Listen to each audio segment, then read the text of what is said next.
Hi everyone, welcome to my channel. आज के इस वीडियो में मैं आपके साथ में क्या शेयर करने जा रही हूँ वो आपको थोड़ा बहुत तो अंदाज़ा लग गया होगा टाइटल देख करके। आज मैं आपके साथ में शेयर करने जा रही हूँ एक छोटी सी स्टोरी जो जुड़ी है हमारे इस घर से। तो कुछ महीने पहले मैंने शेयर किया था एक वीडियो जहाँ पे मैंने आपको बताया था कि हमारे गृह प्रवेश के टाइम पे क्या क्या ऑब्स्टेकल्स आए थे, उसको हमने कैसे दूर किया, हमने क्या फैसला लिया था। तो मैंने एक छोटा सा एक वीडियो बनाया था। इन केस आपने अगर नहीं देखा है तो मैं डिस्क्रिप्शन बॉक्स में लिंक दे दूंगी, आप चेक कर सकते हैं। उसी वीडियो में मैंने ये भी जिक्र किया था कि हमने अपने इस घर का कुछ नाम रखा है जो बहुत स्पेशल है और उसके बारे में मैं आपको आने वाली वीडियोस में बताऊंगी। उसके बाद मुझे कई बार आप लोगों के कमेंट्स आते रहे कि शोना आपने शेयर नहीं किया घर के नाम के बारे में, तो हमें बताइए। तो चलिए मैंने सोचा कि एक अलग से ही वीडियो बनाते हैं, क्योंकि कुछ भी चीज़ जो स्पेशल है मेरे लिए, मेरी लाइफ से जुड़ी है, उसे मैं अगर थोड़ा अलग से बताऊँ तो मुझे भी अच्छा लगता है नॉर्मल व्लॉग में इंक्लूड करने से। एनीवेज, तो ये हमारा 2 BHK अपार्टमेंट है बैंगलोर में, जहाँ मैं और मेरे हस्बैंड रहते हैं, व्लॉग्स बनाते हैं। आपने अगर देखा होगा पहले तो इस घर का कुछ नाम रखा है। जनरली क्या होता है कि लोग जब बंगलोज बनाते हैं, विलाज में रहते हैं, उसका ही कुछ नाम रखा जाता है, और जब अपार्टमेंट में लोग फ्लैट लेते हैं तो उसका कुछ स्पेशल नाम नहीं रखते। जो बिल्डिंग का नाम होता है और एक नंबर दिया रहता है हर एक फ्लैट का, वही उसका एक आइडेंटिटी रहता है। लेकिन मुझे और मेरे हस्बैंड, हम दोनों को हमेशा से शौक था, जब से हमने ये घर बुक किया था, कि हम इसका कुछ नाम रखेंगे। वैसे अगर वास्तुशास्त्र की भी माने तो घर का नाम कुछ रखना बहुत ही शुभ होता है, मतलब आपको नामकरण तो करना ही चाहिए। अब आप विला में रहते हो या फ्लैट में रहते हो, आपके लिए तो वही घर सब कुछ है ना, तो नाम बिल्कुल ही रखना चाहिए, बहुत ही शुभ होता है। तो उस पर्सपेक्टिव से भी रखना चाहिए, और वैसे भी कुछ एक लगाव रहता है, कुछ ना कुछ एक नाम रखने से आपको कुछ अपनापन सा लगता है। तो हमारा हमेशा से मन था कि एक नाम हम कुछ रखेंगे। क्या रखेंगे वो हम सोचते रहते थे कभी ना कभी, तो वो भी सोचते थे, मैं भी सोचती थी। मेरे मन में हमेशा से ये ख्याल था कि मैं इस घर का नाम अपनी मम्मी के नाम पे रखूं। अब जिन लोगों को नहीं पता है तो मेरी मम्मी इस दुनिया में अब है नहीं, 10 साल हो गए उन्हें गुजरे हुए। तो मेरी ये इच्छा थी हमेशा से कि इस घर का जो नाम रहे वो उन पे रखा जाए, और कुछ ऐसा हो जिसका मीनिंग मेरे लिए तो बहुत स्पेशल हो, साथ ही साथ में इन जनरल भी उसका कुछ अच्छा मीनिंग हो। तो दोनों तरीके से इसका कुछ रखा जाए नाम, तो मैं सोचती रहती थी। उसके बाद बहुत सोचने के बाद मैंने एक नाम डिसाइड कर लिया। लेकिन अब आप सबको पता है शादी के बाद ये घर जो है जितना मेरा है उतना मेरे हस्बैंड का भी है। तो उनको बताने से पहले मैं थोड़ा सा हिचकिचा रही थी कि क्या उन्हें भी ये आइडिया अच्छा लगेगा या नहीं। अभी देखिए, लव मैरिज हो या अरेंज मैरिज हो, मैरिज में आप दोनों एक दूसरे को धीरे धीरे समझते हैं, जानते हैं। तो इवन हमारी लव मैरिज है, फिर भी होता है ना, कुछ चीज़ों में आप श्योर नहीं होते हो कि सामने वाला को क्या अच्छा लगेगा, वो कैसा रिएक्ट करेंगे, या उन्हें अच्छा लगेगा, ये बोल पाएंगे या नहीं बोल पाएंगे। और मैं बिल्कुल भी नहीं चाहती थी कि क्योंकि मुझे ये घर का नाम रखने का मन है कुछ ऐसा, तो ये बस उस प्रेशर में आके उसको एक्सेप्ट कर ले। तो मैं बिल्कुल चाहती थी कि वो अपने मन से, उन्हें भी अगर अच्छा लगे तो दोनों की मंजूरी से ही नाम रखा जाए। शायद ये सिली होगा, पर उस टाइम पे मुझे लग रहा था कि कैसे बताए, मैं थोड़ा हिचकिचा रही थी। तो जब बात आई कि अब नेम प्लेट बनाया जाए, तो मैंने इनको बोला कि अच्छा तुमने कुछ नाम सोचा है घर के लिए? तो इन्होंने बोला नहीं, मैंने तो अब तक कुछ सोचा नहीं है, तुम्हें क्या लगता है क्या रखा जाए? तो मैंने बोला मेरे जिक्र में, मतलब मेरे जहन में एक नाम है, पर इससे पहले मैं आपको बताऊं नाम, उनको मैं बोल रही थी इससे पहले मैं आपको नाम बताऊं, मैं आपको पहले बता देती हूँ कि अगर आपको ज़रा सा भी लगे कि नहीं अच्छा लग रहा है, नहीं रखना है, तो आप फ्रीली मुझे बोल दीजिएगा। क्योंकि जो मैं नाम आपको बोलने जा रही हूँ ना, उसका वजन कुछ ज़्यादा ही है, शायद आप खुल के ना बोल पाओ, पर ध्यान रखना मुझे बिल्कुल भी बुरा नहीं लगेगा, फ्रीली मुझे बोलना कि नहीं कुछ और रखना है। अब ये भी सोचने लगे कि ऐसा तो क्या नाम ये रखने वाली है, या फिर सोच के बैठी जिसके लिए इतना डिस्क्लेमर दे रही है, मुझे इतना घुमा फिरा के बोल रही है। उन्होंने बोला अच्छा ठीक है, हाँ ज़रूर मैं बताऊंगा, पहले बताओ तो क्या नाम है। तो मैंने इस घर का नाम सोचा है नूतन डेरा। अब मैं आपको थोड़ा बता देती हूँ कि ये क्यों रखा है, और उनको भी मैंने सेम चीज़ें बताई। तो नूतन मेरी मम्मी का नाम है, और डेरा जो है हमारी लैंग्वेज में, मैथिली में, डेरा का मतलब होता है घर। तो हम लोग ऐसे भी नॉर्मली जब बातें कर रहे होते हैं ना, तो हम लोग ऐसे ही बोलते हैं कि कहाँ जा रहे हो, डेरा जा रहे हो क्या, या डेरा से आ रहे हो क्या। तो डेरा मतलब घर, और नूतन मेरी मम्मी का नाम है। अब इस नाम का 2 मतलब निकलता है, एक मतलब मेरे लिए और एक मतलब दुनिया के लिए निकल सकता है। वो कैसे? तो पहला नूतन डेरा का मतलब ये हो गया कि मम्मी का घर, उनका घर, करेक्ट। दूसरा मीनिंग ये है कि नूतन जो शब्द है इसका हिंदी में मतलब होता है नया, और डेरा का मतलब है घर, तो नया घर, तो उस तरीके से भी ये सही बैठ रहा था कि ये हमारा नया घर है और ये मेरी मम्मी का घर है, तो मैं बेसिकली इनको डेडिकेट करना चाह रही थी। तो मैंने इनको ये अच्छे से समझा दिया कि ये तरीका मैंने सोचा है, पर अगर तुम्हें कुछ और रखना है तो तुम बताओ। मैं बिल्कुल, मुझे मतलब था नहीं पता कि इन्हें कैसा लगेगा, क्या ये रिएक्ट करेंगे। इन्होंने बोला ये तो बहुत अच्छा नाम है, तुम इतना क्यों हिचकिचा रही थी ये बताने से पहले। अब होता क्या है ना, मैं क्यों हिचकिचा रही थी, जो भी लड़कियां होंगी वो बात को समझ पाएंगी। क्योंकि हमें हमेशा लगता है कि भले हम कितना भी कह लें कि हमारा घर है, शादी के बाद तो यही हमारा घर है, पति का घर हमारा घर होता है, पर कहीं ना कहीं आपको हिचकिचाहट होती है कुछ ऐसे बड़ी चीज़ों में बोलने। है नहीं एक्चुअली ये बड़ी चीज़ तो उतनी कुछ बड़ी नहीं है, घर का नाम रखना है, पर फिर भी आप थोड़ा सा हिचकिचाते हो कि क्या ये बोलूँ, क्या ये रखेंगे, क्या इनको अच्छा लगेगा। क्योंकि आपके लिए डेफिनेटली आपके पेरेंट्स बहुत ज़्यादा स्पेशल हैं, या आप चाहते हो कि आप उनको डेडिकेट करो अपनी सक्सेस, पर सामने वाला भी सेम फील करे ये तो ज़रूरी नहीं है।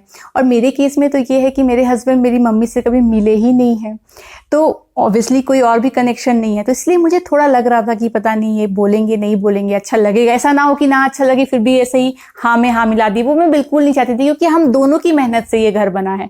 इस घर में एक छोटी से छोटी चीज़ भी जो हम लोग लेकर आए हैं वो हम दोनों की सहमति से हुआ है। कुछ भी ऐसा नहीं है, जबकि मैंने खुद से डिज़ाइन किया है, फिर भी कभी भी ऐसा नहीं हुआ है कि किसी भी चीज़ को मैंने ऐसे ही पिक कर लिया, ऐसे ही बनवा दिया बिना इनसे पूछे। जब तक दोनों की सहमति नहीं है इस घर में एक चम्मच तक नहीं आता है। तो ऐसे में आप समझ सकते हैं मेरे लिए थोड़ी बड़ी बात थी कि इनका मंजूरी होना चाहिए।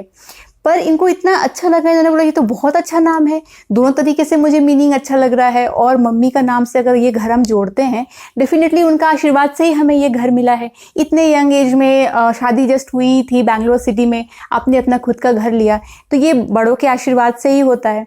तो वो तुरंत मान गए, मतलब मुझे जितना लग रहा था मेरे दिमाग में कि अच्छा जब समझाऊंगी फिर देखूंगी, कुछ भी नहीं। उन्होंने कहा बहुत अच्छा है, बताओ कैसे बनवाना है और तुम कैसा डिज़ाइन चाहती हो। तो मेरे दिल से तो एक पत्थर मतलब एक बोझ उतर गया। मेरा बहुत मन था कि मैं उनके नाम पे घर को रखूं। उसके बाद हुआ कि ठीक है अब डिज़ाइन कैसे करेंगे। तो बहुत जगह आपने देखा होगा कि अमेज़ॉन वगैरह पे या बहुत सारी ऑनलाइन भी शॉप्स है जहाँ से आप ऑर्डर कर सकते हो नेम प्लेट, और आपको जो टेक्स्ट लिखवाना है वो लिख के दे देते हैं। पर मेरा, क्योंकि इस घर में मैंने मैक्सिमम चीज़ें कस्टमाइज़ की हैं, सब कुछ मेरी खुद की डिज़ाइन है, तो मेरा मन था कि ये तो इतना स्पेशल चीज़ है, इसमें तो पक्का कुछ भी जो डिज़ाइन हो ना, कुछ भी जो हो वो मेरे थ्रू ही हो, मतलब मैं उसको पसंद करूँ।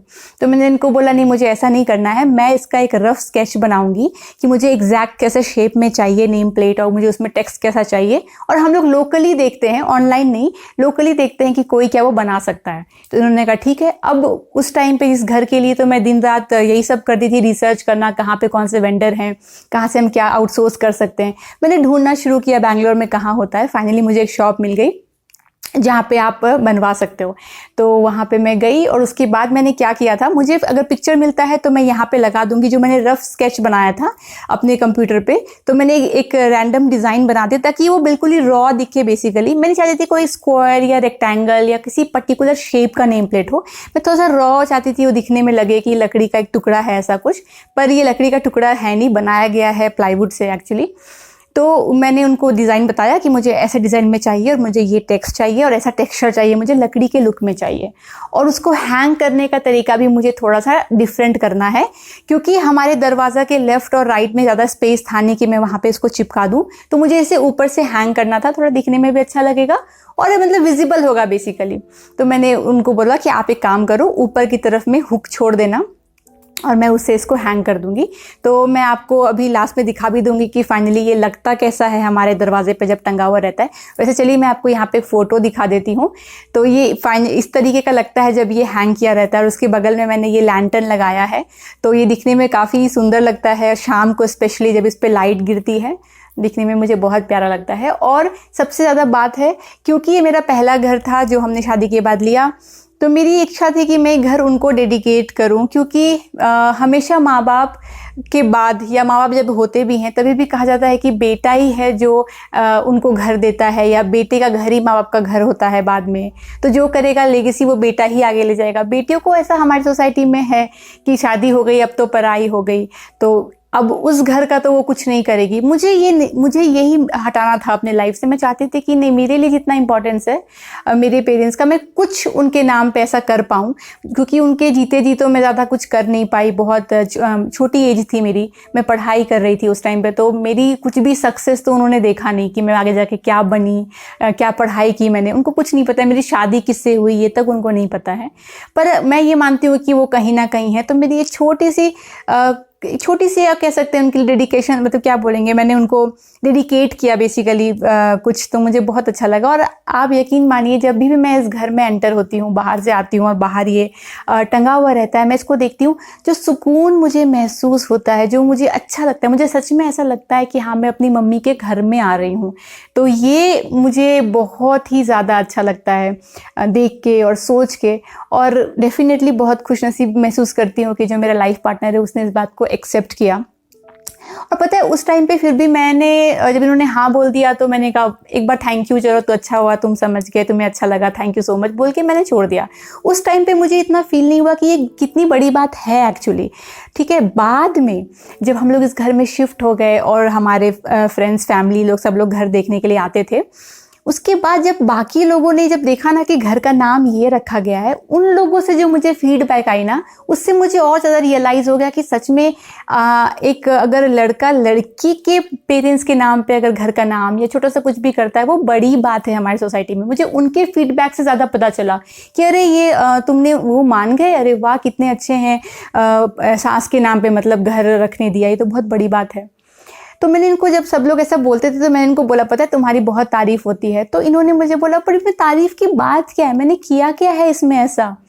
मैंने बस एक नेम प्लेट रख के अपनी श्रद्धा दिखाई है तुम्हें, क्योंकि ये घर बेसिकली एक, हमेशा ये कहते हैं, फिल्मी बात नहीं है, पर ये कहते हैं कि घर जो है वो हमेशा वाइफ मतलब आगे ले जाती है।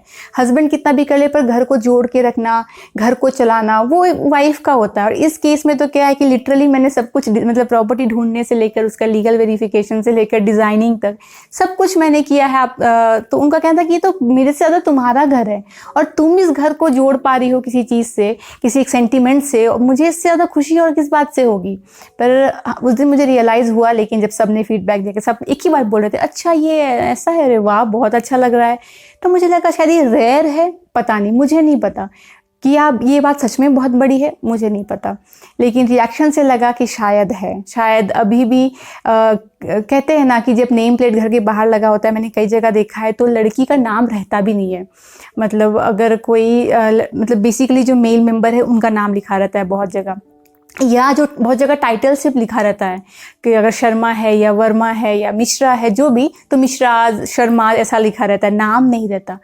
तो मुझे रियलाइज हो, सही बात है, जहाँ पे लड़कियों का नाम उसकी नेम प्लेट तक नहीं आता है। मेरे केस में पहले मेरी मम्मी का नाम है, फिर उन्होंने मेरा नाम लिखवाया। आप देखेंगे तो उसके ऊपर में पहले मेरा नाम लिखा हुआ है, फिर नीचे इनका नाम लिखा हुआ है। और ये इनका मतलब ये इनका आइडिया था। मैंने तो बस, मेरे को घर का नाम नूतन रिया रखना था, उतना ही काफ़ी था मेरे लिए। फिर मैंने कहा फिर हमारा नाम रहेगा, तो उन्होंने कहा नहीं, नाम में पहले तुम अपना नाम रखो, इस घर पे पहला हक तुम्हारा है। तो मुझे ये सोच के बहुत खुशी मिलती है। शायद इनके लिए बड़ी बात नहीं, अगर मैं इनको कभी जताऊं भी ये बात कि तुमने जो किया ये बहुत अच्छा है, तो ये मुझे बोलेंगे ये क्या ड्रामा कर रही हो, ऐसा कुछ भी नहीं है, कोई बड़ी बात नहीं है। लेकिन मुझे लगता है ये बड़ी बात है, क्योंकि मैंने नहीं देखा है हर जगह। जहाँ कहीं भी मेरी मम्मी होंगी, डेफिनेटली उनको खुशी मिलती होगी।